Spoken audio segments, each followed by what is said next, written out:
মই ঘৰলৈ যাওঁ I am going to home শুদ্ধ নে আই এম গোয়িং হোম শুদ্ধ ইয়াত আপোনালোকে মন দিব যেতিয়া ঘৰৰ কথাত হোম থাকে তেতিয়া গোয়িং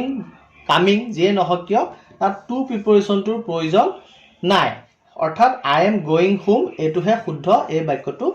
ভুল একেধৰণে যদি আপুনি চাই আই এম গোয়িং স্কুল শুদ্ধ যেন লাগিছে কিন্তু যেতিয়া আপুনি স্কুল পাৰ্ক বা কলেজ তেনেধৰণৰ শব্দবিলাক থাকিব অৰ্থাৎ হোম নাথাকে তেতিয়া ইয়াত টু প্ৰিপজিশ্যনটোৰ প্ৰয়োজন আছে অৰ্থাৎ I am going to school হে শুদ্ধ একেধৰণে হোম থকা পিছতো যদি তাৰ আগত কিবা প্ৰনাউন থাকে মই তাৰ ঘৰলৈ যাওঁ মই তাইৰ ঘৰলৈ যাওঁ তেতিয়া কিন্তু I am going his home বা আই এম গোয়িং হাৰ হোমটো শুদ্ধ নহয় ইয়াত টু প্ৰিপজিশ্যনৰ প্ৰয়োজন আছে অৰ্থাৎ I am going to his home হে শুদ্ধ বাক্য